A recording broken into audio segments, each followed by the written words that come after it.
Hello my dear friends, you're in the Military Summary channel, and this video we will discuss the most important events that took place during the previous 12 hours. We have a lot of very interesting updates, so let's start. And the most important updates are coming from Ukraine. Zelensky tomorrow on the 16th of October, on Wednesday, he will speak in the Verkhovna Rada, where he will publicly present the victory plan. The victory plan that he has already shown to the President of the United States of America, Joe Biden, to the Chancellor of Germany, Olaf Scholz, and many other different politicals and very important people. Furthermore, I would like to remind you that after this weekend, the Joe Biden is going to visit Germany, and this is very important because most likely the President of the United States of America, Joe Biden, is going to ask Olaf Scholz to lift any restrictions on Ukraine to attack with the Taurus missile deep inside of territory of Russia. And most likely Taurus missiles is something like a part of Ukrainian Zelensky victory plan.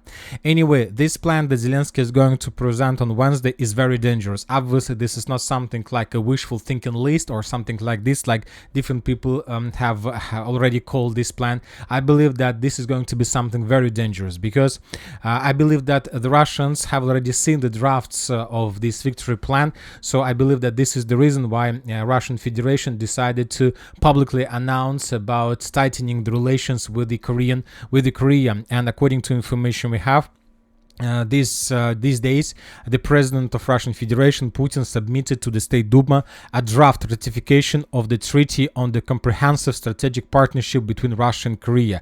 This is very important, and as I understand, this is something like an ally, the documents that will allow Russia to call Korea in war in case if Western countries or Ukraine begin using the cruise missiles deep inside of territory of Russia. So this is something like counteraction from the President of Russian Federation, Vladimir Putin, on Zelensky victory plan that most likely will be approved or being already approved by the Western countries.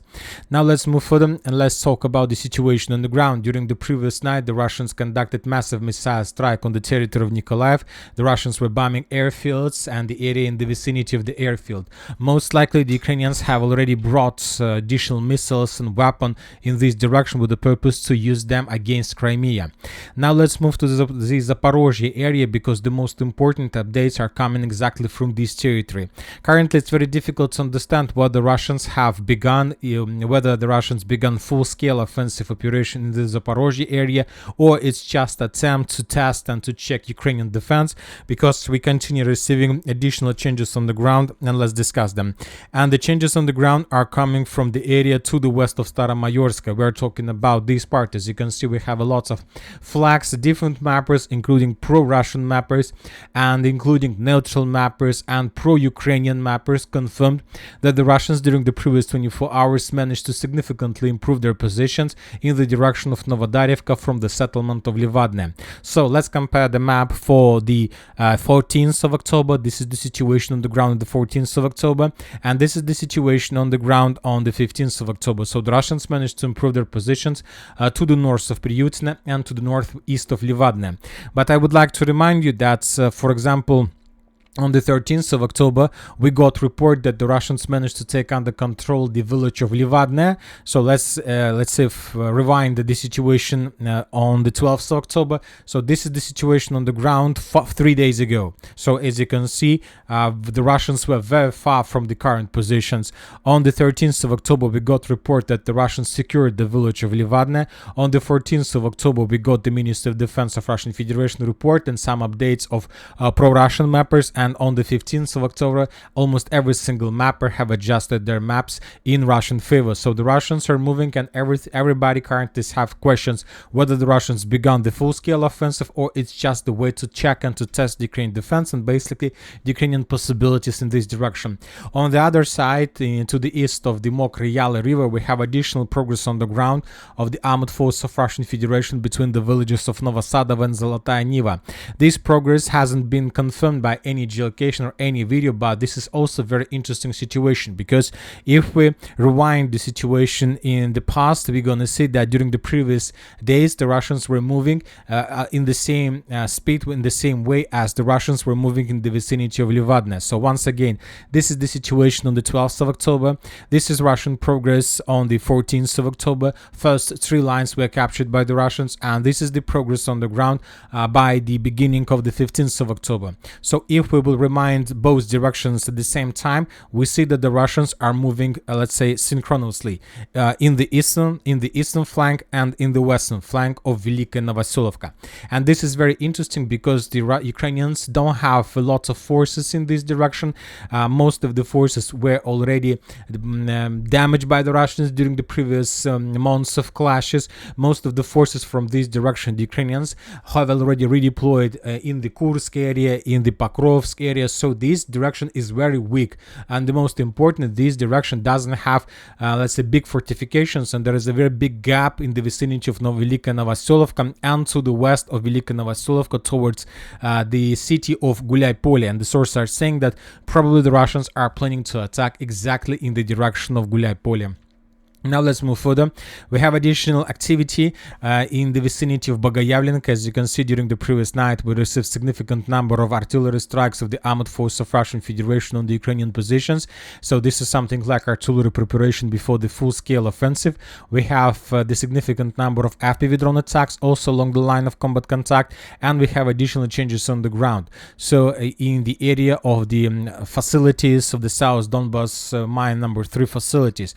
So as you can see, the Russians during the previous 48 hours conducted artillery preparation in these 3 lines, and they had plans to move further in the direction of Bogoyavlenka itself. After the artillery preparation, the Russians began full-scale offensive, but that attack most likely was repelled, or at least the Russians managed to improve their positions by their abandoned vehicles. And in this video we can see how the Ukrainians were FPV droning the Russian abandoned vehicle exactly in this point. So the Russians are moving for now without any progress, significant progress on the ground, but the Russians are moving. Katerinovka, according to different pro-Ukrainian mappers, most of the eastern part is already in the gray zone. So according to pro-Ukrainian sources, the territory that located inside of this red line is already considered by the pro-Ukrainian sources as contested area or the gray zone, which is very important, which means that tomorrow, the day after, the Ukrainian sources will be forced to color this territory in Russian favor. Now let's move further. As for Kurakhove, Gornyak, cauldron, during the previous 24 hours we haven't received anything.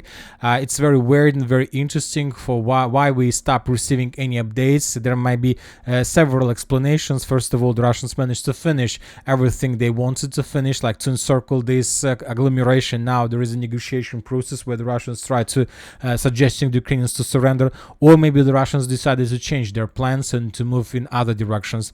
Selidovo, we received significant report, a very interesting report from some pro-Russian source, and according to pro-Russians, as a result of offensive operation, the road between the city of Selidovo and the town of Kurakhove was completely cut by the Russians physically. So these are the changes on the ground according to different pro-Russian sources. If we summarize everything, something like this was already captured by the Russians during the previous 48 hours.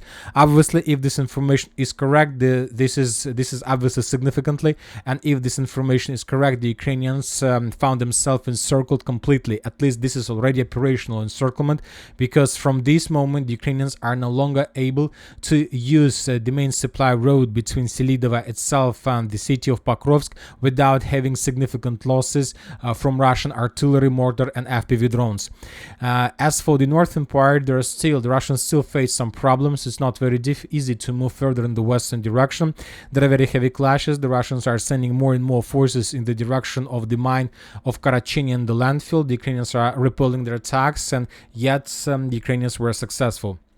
Now let's move further and let's talk about the Toretsk agglomeration. According to information we have, according to different mappers, the Russians managed to improve their positions a little bit along the railways and along the Krivoy Toretsk river further in the Petrivka direction. So just additional progress on the ground. As for the city of Toretsk itself, as you can see, nothing special. Now let's talk about the Chasiv Yar direction, because the Russians has entered the final stage of preparation before the full-scale offensive operation. In this video we can see how the Russians were bombing the edge Ukrainian positions in the southern flank of Chasiv Yar. This is exactly the area where the Russians are going to strike first, to attack first, and this is going to happen very soon. Maybe this is already happening right now while you're watching this video, because as you can see, the fire is very heavy. Artillery strikes and aviation strikes are very heavy. I'll remind you that just yesterday the Russians managed to improve their positions in this stronghold, and yesterday the Russians were already bombing this territory. Most likely the situation that you can see right now in front of your screen doesn't have anything common with the situation on the ground. Most likely the Russians currently control something already like this, and they're planning, or they're about to begin full-scale offensive with the purpose to enter the southern part of Chasiv Yar and to begin the final battle for this settlement. Now let's move further. As for Siversk, nothing special. We are waiting for additional updates. The Russians continue moving along the river of Zherebets in the southern direction. Furthermore, the sources reported that the Russians managed to cut a little bit Ukrainian positions in the salient in this artillery pocket. I'll remind you that there are forces of 66 Mechanized Brigade. They appeared in Cauldron and suffering significant losses. Other Russian groups began moving further in the north-southern directions towards the village of Novosadova.